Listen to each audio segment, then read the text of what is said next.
আমি নরসিংদী একবার রাত্রে 1:30 বাজে চা দোকানদার চা বেচতেছে, খুব কাছে দিয়া বৈশা চা খাইছি বেটার। কইলাম ভাই যাইয়া থুইয়া কত থাই ডেইলি? হুজুর 2000, 1500, 2500। এই চা বিক্রেতা রাস্তার পাশে ও ছোট টং চা বেচে না, এরকম এরকম বেটার ডেলি যদি 2000 টাকাও থাকে তাইলে মাসে কত? 60,000। আজ বাদ দেন না, আরো 10,000, কত? 50,000। আপনার বেতন 50,000?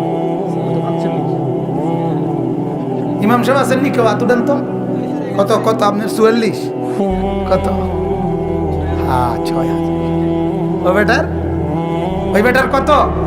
50,000। আমি নিজে বিশ্বাস করেন, আমি একবার কাছে বইয়া জিজ্ঞাসি, কাকা কিস্তি কয়টা? শরম দিয়েন না। না শরম দেই না, আপনি জিঙ্গাই।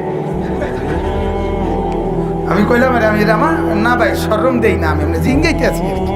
হাজারে আছি জন কত বইছি, আমরা এনে চা খাইতাম, রাত হয়ে গেছে মাহফিল থেকে আইতে সময় আর কি।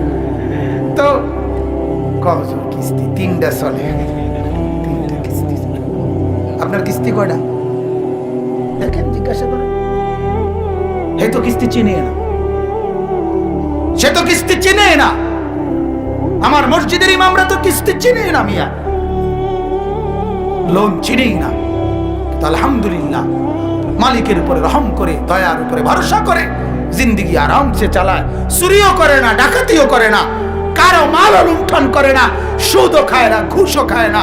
এজন্য এই সমাজের পবিত্র, দিনদার, আমানতদার, বিশ্বস্ত মানুষ যারা সেজদাওয়ালা, যারা বন্দেগীওয়ালা, যারা ঈমানওয়ালা, যারা আমলওয়ালা।